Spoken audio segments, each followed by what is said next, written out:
பிறகு CSI bishop 4 பேரும் போயிட்டு அங்க போயிட்டு ஒவ்வொரு முறையும் கலைஞருக்கு வந்து ஒரு பிரேயர் பண்ணுவோம். அப்ப சிலம்பரம் சொல்றாரு, நீங்க பிரேயர் பண்ணுவாரு. அப்படி அவர்கள் வந்து ஒவ்வொரு கிறிஸ்துமஸும் அங்க நாங்க போவது வழக்கம். அப்போ பார்க்கும் பொழுது இந்த நாட்கள ஒரு நாள் நிக்கதோ ரகசியமா போயிட்டு இருந்தோம். இன்னைக்கு நம்ம எல்லாத்தையும் ஒன்னா சேர்த்து கர்த்தர் பெரிய காரியத்தை செய்ய இரக்கமுள்ளவராக இருக்கிறார். நம்முடைய சபைகள் அடித்து நொறுக்கப்படுகிறது. என்னுடைய சபை கூட பயங்கரமான போராட்டங்கள், காம்ப்ரமைஸ் ஆகிறதுக்கு எங்களுக்கு பழைய ஆட்களுக்கு ஒர்க் அவுட் ஆகுது. எதுவுமே எத்தனை கோடி போடான்னு சொல்லி காம்ப்ரமைஸ் ஆக மாட்டோம்.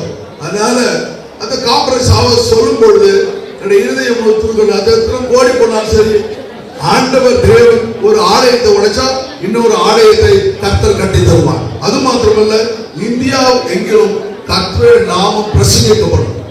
தேவனுடைய திட்டங்கள் வரும்போது ஒரு ஆச்சரியமானவராக இருந்ததால ஒரு நிமிஷத்துல ஒரு காலி படகு, பேருடைய காலி படகு ஒரு நிமிஷத்துல நிரம்பி விடுகிறார். அப்படிப்பட்ட ஒரு வல்லமை உள்ள கடவுள் இந்த உலகத்துக்கு தேவை. அவர்கள் ஆச்சரியப்படுகிற நாட்கள்ல அதே ஆச்சரியத்தை நீங்களும் நானும் ஒவ்வொருவரும் உருவாக்க வேண்டும். நான் அடிக்கடி சொல்லுவேன், என்னுடைய பெந்தகோஸ்து சபைகளுக்கு, என்னுடைய சபைகள் 28 ஸ்டேட்ஸ்ல இருக்கு.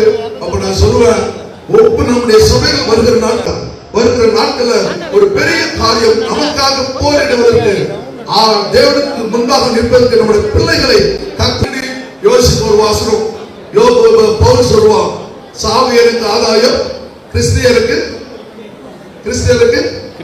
அப்ப என்ன அர்த்தம்? நான் உயிரோடு இருந்தா உமக்கு நல்லது, நான் செத்தா எனக்கு நல்லது.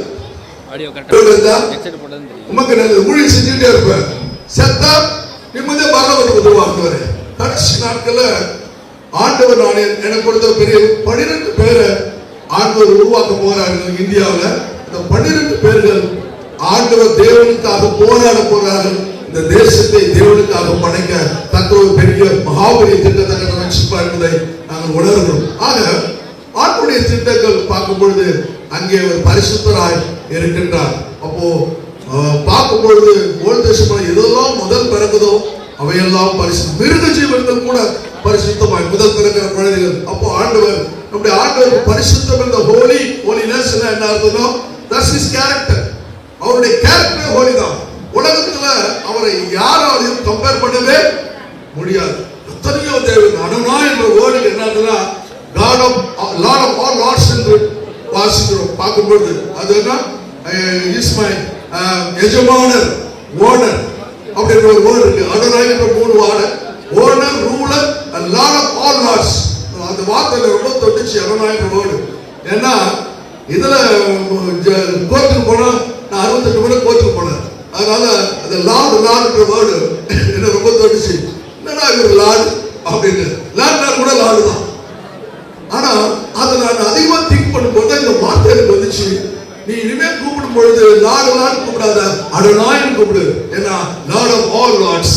அந்த வார்டு எனக்கு ரொம்ப ரொம்ப டச் ஆச்சு. நான் என் பிள்ளைங்க, என்னோட சர்ச் பிள்ளைங்களுக்கு வந்து சொல்லி கொடுத்தேன், இனிமே கூப்பிடும் பொழுது அடனாயின்னு கூப்பிடுங்க.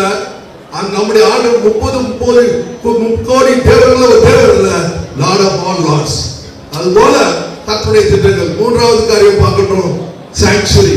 ஆண்டவர் பெரும் மாற்றத்தோடு ஆலயத்தில் பிரதிஷ்டை பண்ணப்படுகிறார். தேவ திட்டங்கள் அங்கே நிறைவேறுகிறதை பார்க்கின்றோம். அப்போ ஒவ்வொரு தேவ ஆலயம் இயேசு என்ன நினைக்கிறாரோ அப்படியாய் மாற வேண்டும்.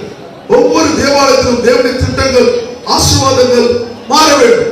யூபியில all India Christian state president இருக்கும் பொழுது அங்க ஒரு பெரிய கேஸ் நடந்துச்சு. என்ன நடந்துச்சுன்னா, ஒரு கன்வென்ஷன் ஆயிடுச்சு.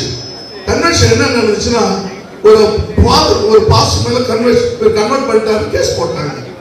கேஸ் போட்டு அவர் குற்றவாளி உள்ள நிக்கிறார். அப்ப ஜட்ஜி கேட்கிறாரு, are you converted? Did you convert this person? அப்படி கேட்கிறாரு. அப்ப அந்த பாஸ்டர் ரொம்ப ஹம்பலா, my lord, I didn't convert anybody, my lord, only Holy Spirit, my lord அப்படின்றார். அந்த ஜட்ஜ் உண்மையா நடந்து சத்தியமா நடந்து சொல்றார். அந்த ஜட்ஜ் சொல்றாரு, who is that Holy Spirit? Arrest him அப்படின்றார்.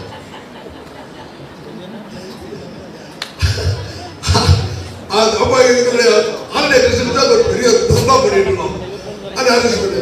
கடைசியில அப்புறம் அந்த ஜட்ஜ் கிட்ட போய் இன்னொரு சொல்றாரு, ஹோலி ஸ்பிரிட் இருந்து அந்த திருத்துவத்துல 3வது கடவுள் அவர் இங்க இல்ல, அவர் மேல இருக்கிறாரு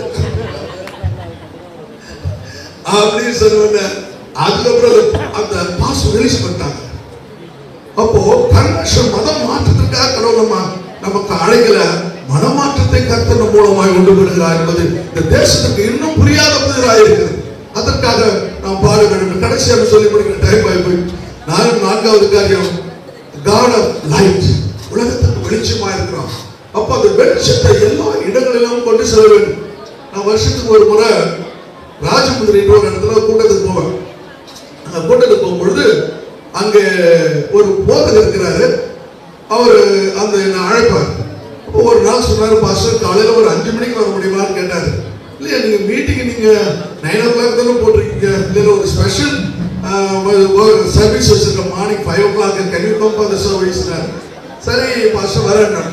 போனா அந்த புல்பீட்டுக்கு பக்கத்துல உட்காந்து அழுதுகிட்டே இருக்கிறாரு.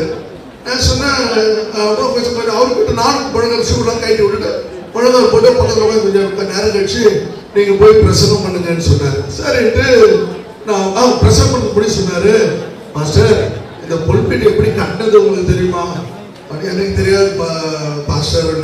எங்க அம்மா வந்து ஹை பிராமின், அவங்க பர்மாவில் இருந்தாங்க. அவர்கள் இயேசு தன் சொந்த ரட்சகரா 13-14 வயசுல ஏற்றுக்கொண்டாரு. அதனால அவங்க அப்பா அம்மா அவங்களை அடிச்சுட்டா, பயங்கரமா அடிச்சு ரூம்ல வச்சு பூட்டிட்டாங்க. இந்த அம்மா அழுதுகிட்டே இருந்தாங்க. அப்பா எங்க அம்மாவுடைய அக்கா வந்தாங்க. வந்த உடனே ஏன் இவளை இப்படி துன்புறுத்துற, நாங்களை படிக்க வச்சு கொண்டு அவங்க வீட்டுக்கு கொண்டு போயிட்டாங்க. கூட்டு போயிட்டு அவங்களும் அந்த பொண்ணை கொண்டு போயிட்டு எங்க அம்மாவை கொண்டு போயிட்டு ரூம்ல பூட்டி வச்சுட்டாங்க. எங்க அம்மா ஒரு சாப்பிடாம கொள்ளாம அந்த வேதாகமத்தை அவங்க அம்மா கிழிச்சு போட்டாங்க. தூள்தலா கிழிச்சு நெருப்புல வச்சு இது பண்ணிட்டா, எரிச்சிட்டாங்க. எங்க அம்மா அழுதுகிட்டே இருந்தாங்களாம் அந்த 14 வயசுல. அப்ப அவங்க அக்கா என்ன பண்ணாங்களாம், கொஞ்ச நேரம் கழிச்சு இந்த ரூமை திறந்துட்டு அவங்க ஒரு வேத புத்தகத்தை கொண்டாந்து எங்க அம்மா கையில கொடுத்துருக்காங்க. நீ அழாத, உனக்கு முன்னாடியே நானும் இயேசுவை ஏற்றுக்கொண்டேன், ஆனா யாருக்கும் தெரியாது இது, நான் இயேசுவை ராத்திரி பகலாம் ஆராதிப்பேன் அப்படின்னு சொல்லி வேத புத்தகம். அன்னைக்கு எங்க அம்மா இயேசுவை ஏற்றுக்கொண்டு பிறகு அவர்கள் ஒரு கிறிஸ்தவரை கல்யாணம் பண்ணிக்கிட்டு ராஜமுந்திரி வந்தாங்க. ஒவ்வொரு நாளும் காலையில என்ன பண்ணுவாங்க, போயிட்டு பிரசங்கம் பண்ண போவாங்க. அந்த இருக்கிற கிராமங்கள்லாம் பிரசங்கம் பண்ணுவாங்க. அங்க இருக்கிற மக்கள் என்ன பண்ணுவாங்க, அந்த கல்லால கூழாங்கலால எடுத்து அந்த கல்லை எடுத்து ஆத்தோத்திரமா எடுத்து அடிப்பாங்க.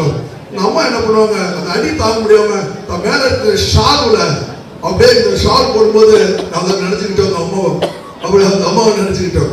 அப்படி ஷால்ல எல்லாம் அடியும் இந்த பக்கமா அடி வாங்கிட்டு அந்த கூழாங்கலாம் அப்படியே கலெக்ட் பண்ணி தன் ஷால்களை போட்டுட்டு நேரா வீட்டுல கொண்டு கொட்டி வைப்பாங்க. அது மாதிரி ஒவ்வொரு நாளும் அடி வாங்கி இந்த ஸ்டேஜ் முழுவதும் கச்சிதமான கூழாங்கல், அந்த கூழாங்கல்ல கட்டதான் இந்த குறிப்பிட்டு, பாஸ்டர் நீங்க பிரசவம் பண்ணும்பொழுது எங்க அம்மாவை நினைச்சுங்க பாஸ்டர் அப்படின்னு சொல்லி அந்த அருமையான தாசன் அந்த பாஸ்டர் என்ன சொல்றாரு நினைக்கிறார். ஒவ்வொருவரும் நம்மை பார்த்து நமக்கு நல்ல கம்ஃபர்ட் லைஃப் கத்தர் கொடுத்திருக்கிறார், ஒரு குறையும் இல்லை. ஆனா இயேசுக்கு யார் நிக்க போறோம், இயேசுடைய ஒளியை எப்படி நாம் கொண்டு செல்லப்படும். இந்தியா கொரோனாக்கு முன்பு கொரோனாக்கு பின்பற்ற மாதிரி கிறிஸ்துவுக்கு முன் கிறிஸ்து பின் போயிடுச்சு. கொரோனாக்கு முன் கொரோனாக்கு பின் ஆண்டவர் நம்ம உயிரோடு எத்தனை 3500 பாஸ்டர்கள் செத்து போயிட்டாங்க, இறந்து போயிட்டாங்க. ஆனா கர்த்தர் நம்ம உயிரோடு கூட வச்சிருக்கார். இந்த நாட்கள்ல நம்ம அனைவரும் ஒன்றாக சேர்ந்திருக்கோம். இயேசு என்ற ஒரு அருமையான ஆண்டவரை உலகத்திற்கு இந்த இந்தியாவுக்கு முதல்ல கொண்டு செல்ல வேண்டும். எங்கு பார்த்தாலும் சிலுவை கொடி கற்றுக்கொள்ள வேண்டும், எங்கு பார்த்தாலும் இயேசுவின் வெளிச்சம் பரவ வேண்டும் என்று இயேசுவின் நாமத்திலே இந்த அருமையான வாழ்த்து சொல்லி ஹாப்பி கிறிஸ்துமஸ் சொல்லி முடிக்கிறேன். கர்த்தர் உங்களை ஆசீர்வதிப்பார். ஆயர் பிரின்ஸ் மாறன் அவர்கள் இந்த கிறிஸ்தவ ஒன்றிப்பு ஜெபத்தை நமக்காக வழிநடத்துகிறார். அல்லேலூயா. ஆண்டவருடைய நாமம் மகிமைப்படுவதாக. நம் அனைவரும் ஒருமனப்பட்டு இந்த நாளிலே அப்போஸ்தலர் நடவடிக்கைகள் 2ஆம் அதிகாரத்தை வாசித்தது போல பெந்தெகோஸ்தே என்னும் நாள் வந்தபோது அவர்கள் எல்லாரும் ஒருமனப்பட்டு ஒரு இடத்திலே வந்திருந்தார்கள் என்ற வார்த்தைப்படி இப்பொழுதும் நம்முடைய ஆண்டவரும் இரட்சகரும் ஆகிய இயேசு கிறிஸ்துவினுடைய பிறப்பை முன்னிட்டு நாம் யாரும் இங்கே ஒன்றாய் ஒருமனப்பட்டு இணைந்திருக்கிறோம்.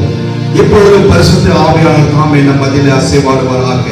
தேவரீர் இந்த ஈக்குமெனிக்கல் ஆண்டவரே எங்களை ஒன்றிணைத்திருக்கிறது. நாங்கள் தனித்தனியாக போராடி வந்தோம். இப்பொழுதும் ஆண்டவருடைய சமூகத்தில் நாங்கள் ஒருவனைப்பட்டு ஒன்றாக தேவரீர் நாங்கள் ஒருவரை ஒருவர் ஏற்றுக்கொள்ளும்படி, நாங்கள் ஒருவருக்கு ஒருவர் ஆண்டவரே கனம் பண்ணும்படி, நாங்கள் ஒருவருக்கு ஒருவர் இந்த சமூகத்தில் நிற்கும்படி கிருபை செய்திருக்கிறீர் ஆண்டவரே. இப்பொழுது ஒருவனத்தினால் நாங்கள் நிறைந்திருக்கிறதுனாலே பரிசுத்த ஆவியாக தேவன் எப்பொழுது எங்கள் மத்தியிலே நீர் அசைவாடுவீராக, எங்களை நீர் ஒருங்கிணைக்கிற ஆண்டவரே. இந்த ஒருங்கிணைப்பானது தேவரின் தொடரை கிருபைக்கான ஆண்டவரே. வந்திருக்கிற ஒவ்வொருவரையும் ஆசீர்வதிங்க தேவரீர். தேசத்திலே எழுப்புதலை கட்டளையிடுவோம். தேசத்தில் ஆண்டவரே உமக்கு விரோதமாக எழுந்திருக்கிறவரை நாங்கள் ஒருமனப்பட்டு எதிர்த்து நின்று வெற்றிக்காக நீங்க கிருபை தர வேண்டுமாய் கெஞ்சி மன்றாடுகிறேன். தேவரீர் இப்பொழுதும் இறங்கும் ஆண்டவரே. ஒவ்வொருவரையும் ஆசீர்வதியும். இந்த ஈக்குமெனிக்கல் மூவ்மென்ட் ஆகப்பட்டது ஆண்டவரே எங்கள் ஒவ்வொருவரையும் உழைத்திருக்கிறது. உங்களுடைய நாமத்திற்கு மகிமை உண்டாகட்டும். நன்றி செலுத்துகிறோம். ஆசீர்வதியும் பலப்படுத்தும். இயேசு கிறிஸ்துவின் இனிய நாமத்தில் ஜெபிக்கிறோம் பிதாவே. ஆமென். ஆமென். Praise the lord. Christmas, we wish you a Merry Christmas and a Happy New Year. We wish you a Merry Christmas and a Happy New Year and a Happy New Year. We wish you a Merry Christmas and a Happy New Year.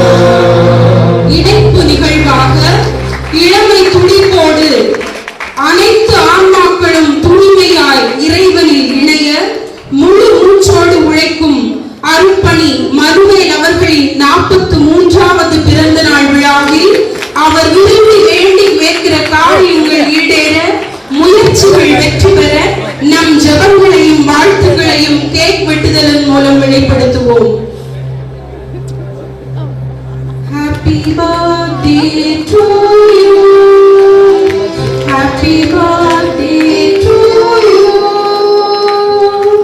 Happy birthday dear father. தந்தை அவர்களுக்கு பொன்னாடை அணிவித்து மகிழ doctor பால் தினகரன் ஐயா அவர்களை மிக அன்புடன் அழைக்கிறோம்.